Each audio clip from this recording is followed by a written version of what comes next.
la primature, le chef du gouvernement s'est entretenu ce lundi avec les membres de la Chambre africaine extraordinaire en charge de l'affaire Sénabré, conduite par le procureur général Mbaké Fall. Le reportage dans un instant. Concours d'entrée en 6e, 160 000 candidats ont composé ce lundi sur l'ensemble du tour national les épreuves écrites. Ici, à N'Djamena, c'est le ministre de l'Enseignement, de la Recherche et de la Formation professionnelle représentant son collègue de l'enseignement fondamental qui a donné le coup d'envoi de cet examen. Et puis la ville de N'Djamena ne cesse de s'agrandir. De 6 arrondissements, il est passé à 10 arrondissements. Conséquence, bon nombre de la population n'arrive pas à donner l'adresse exacte de son domicile. Reportage dans ce journal. Bienvenue aux 20h, mesdames et messieurs, bonsoir et merci de votre fidélité à Télétchad. Nous sommes lundi, je vous propose de suivre la rediffusion de l'éditorial sur le déploiement prochain des forces des casques bleus au Mali en raison de l'indisponibilité de notre éditorialiste. Suivez. Mesdames, Messieurs, bonsoir.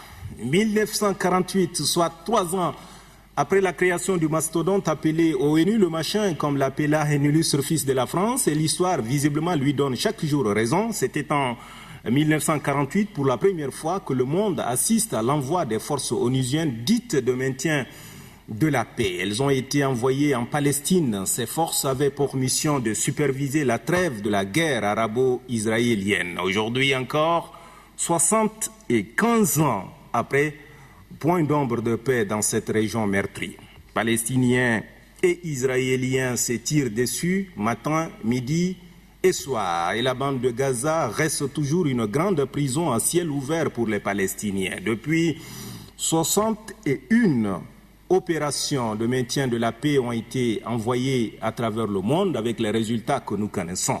Tiens, qui se souvient au Tchad des fameuses forces onusiennes déployées dans les années 2008 sous la bannière de la MUNIRCAT? Quelle a été leur contribution dans la restauration de la paix? Ces braves fonctionnaires onusiens circulant en rutilante 4x4 drapés du sigle UN en bleu, de vrais touristes d'un genre nouveau aimant le caviar et le bon vin, qui avaient leur QG abêché à plus de 800 km au nord-est de la capitale, mais qui le soir venu venaient tous passer la nuit à N'Djamena pour repartir le lendemain. Quel gâchis! Au Congo RDC, c'est le comble de l'effarement. La MONUC, du nom de l'opération actuellement en cours en RDC, compte 22 800 hommes, dont 16 000 militaires. Sur le terrain pourtant, les Congolais vivent le calvaire avec le sentiment d'abandon par la communauté internationale. L'assistance se fait attendre dans le Kivu alors que des civils sans défense sont massacrés. Au Rwanda, c'était la catastrophe. Les forces onusiennes n'ont pu empêcher les génocides à plus de 800 000 Tutsis en avril 1994. Peu avant, en 1995, le massacre de Srebrenica en Bosnie s'est déroulé en présence des forces de la protection de l'ONU, qu'on appelle là-bas le FOPRONU. Last but not least, comme disent les Anglais, en 2000, plus de 5000, sinon 500, militaires onusiens ont été tout simplement faits prisonniers par des bandits du Front révolutionnaire uni de Fodé-Sanko, appuyés par le célébrissime Charles Taylor. Les hommes du ROUF qui n'avaient même pas de chaussures aux pieds. Les images ont fait le tour du monde. On le voit à l'évaluation sur l'échelle de l'efficacité. Les interventions des Nations Unies pour le maintien de la paix restent une chimère. Il s'agit plutôt des opérations budgétivores, inopérantes, sans réel effet sur le cours des événements. Dans bien des cas, les mandats ne sont pas clairement définis et quand ils le sont, les États contributeurs entravent l'opérationnalité. In fine, nous avons affaire à des touristes armés incapables de se défendre, pas plus que de défendre la cause de la paix. Et pourtant, la sagesse populaire enseigne la maxime qui veut la paix prépare la guerre. Les réformes voulues par Kofi Annan, le prédécesseur de Ban Ki-moon, dans le dispositif, sinon la problématique du maintien de la paix reste et demeure, si tant est que la paix reste un objectif au lieu d'être un idéal, comme semble le penser un certain nombre de pays à travers le monde. Vivement lundi prochain. Ahmad Makaïla, dans l'actualité, nous vous annoncions hier l'ouverture d'une nouvelle vanne de pétrole à Badila dans le Logone oriental, mettant en service ces dispositifs. Le feu de l'État Idriss Déby Itno permet ainsi au Tchad d'augmenter sa production pétrolière et partant mettre en avant son économie. Adam Abdelkader revient ce soir sur cet événement combien important pour notre pays. Suivez. 10 ans après l'ouverture de la première vente de l'or noir de Doba, le Tchad vient de franchir une fois de plus une étape historique. Allusion faite ici à l'ouverture de la nouvelle vente à Badila dans le Logone oriental. Une autre opportunité qui s'offre au Tchad de maintenir sa marche vers la croissance économique déjà florissante. Toutes ces réalisations sont à mettre à l'actif du président de la République, Idriss Déby Itno, qui fait de la lutte contre la pauvreté son cheval de bataille. Les ressources générées par le pétrole ont permis au gouvernement d'investir dans divers secteurs de développement, à savoir les infrastructures routières et socio-éducatives sur l'ensemble du territoire national. Le Tchad regorge d'énormes potentialités minières, certes, mais ne saurait tout de même se passer de ces deux mamelles, l'agriculture et l'élevage comme le chef d'État. Ces deux pour lesquels le gouvernement a beaucoup investi doivent être boostés par les revenus pétroliers qui vont crescendo, à en croire le président de la République. Je ne peux pas vous le dire aujourd'hui que nous sommes un pays pétrolier. Le moment viendra, je pourrais en ce moment vous dire quand nous aurions pompé 500 000 barils par jour, on dirait que nous sommes un pays pétrolier. Pour le moment, Tchadien, c'est la terre. Travailler l'agriculture, c'est l'élevage, les deux. Il ne faut pas croire que de ce tuyau-là, il y a des dollars qui sortent et puis bon, on dort, on regarde. Non, non, non. Il faut toujours renforcer notre capacité de production agricole, notre capacité de production animale. Ce sont les deux mamelles qui permettront de développer notre pays, mais ce n'est pas le pétrole. Le pétrole, ça vient évidemment, c'est un apport. L'apport est non négligeable. Ces propos chargés d'humilité sont une invite à plus d'investissement dans l'élevage et l'agriculture. Le pétrole étant tarissable et pour être à l'abri d'une dépendance aux conséquences imprévisibles, il faut toujours savoir s'appuyer sur ces deux secteurs.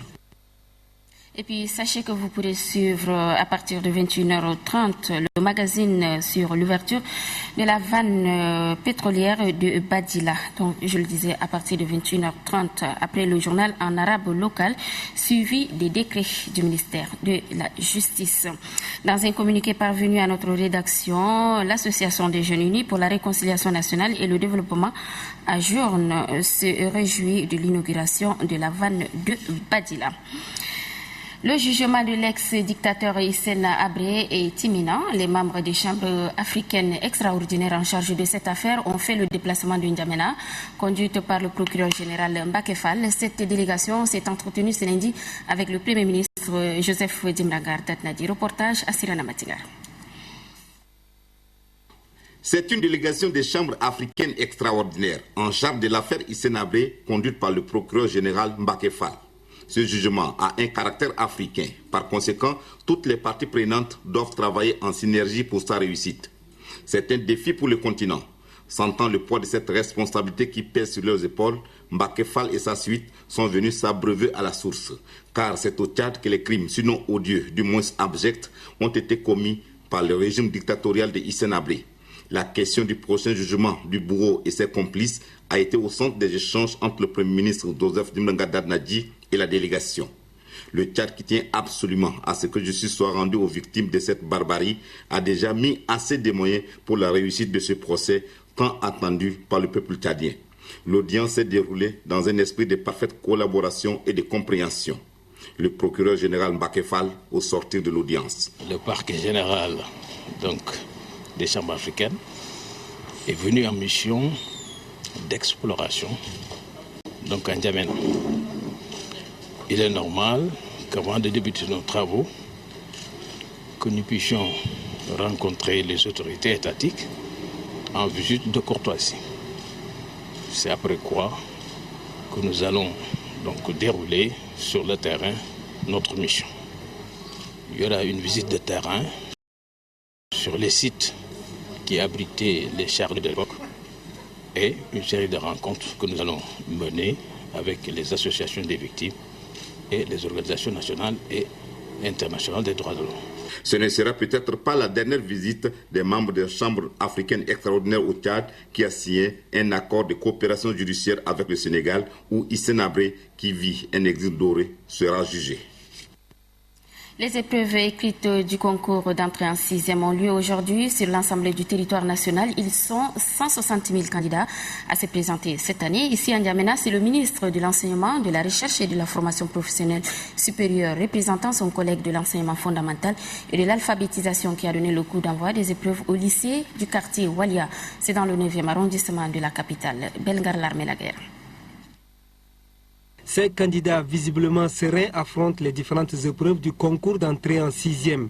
Ils sont 29 707 candidats à composer cet examen dans les différents centres de la ville de N'Djamena.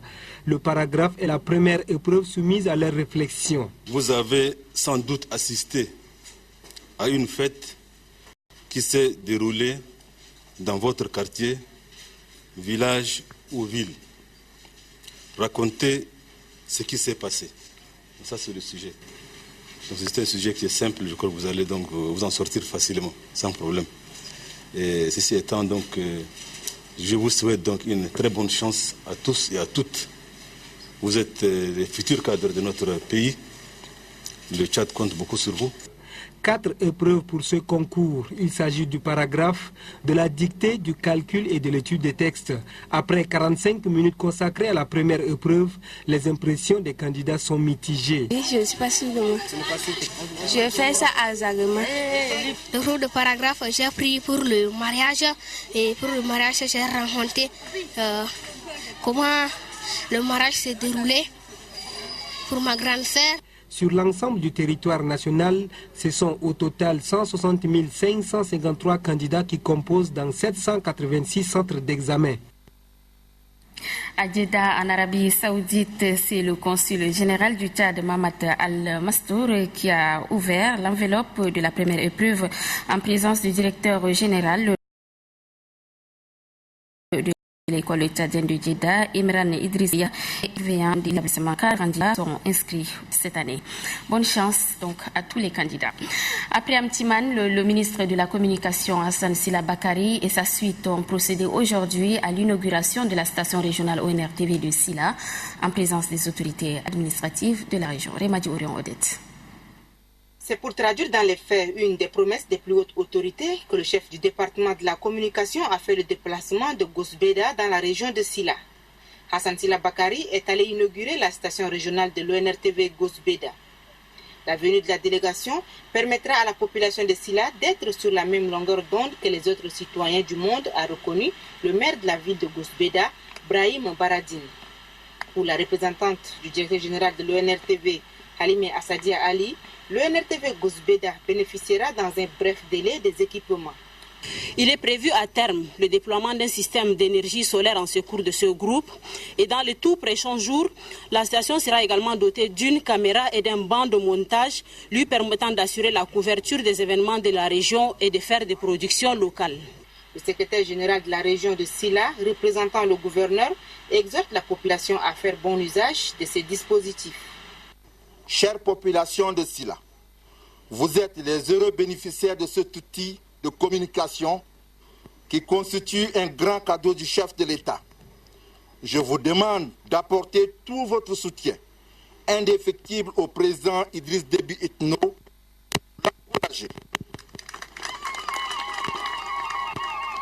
pour l'encourager à réaliser d'autres promesses qu'il a faites pour la région de Sila. Le président du conseil d'administration de l'ONRTV a souligné qu'avec cette station, la région du Sila est désormais désenclavée.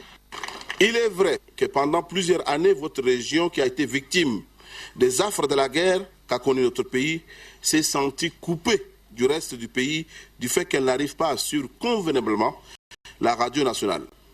Aujourd'hui, cette page est définitivement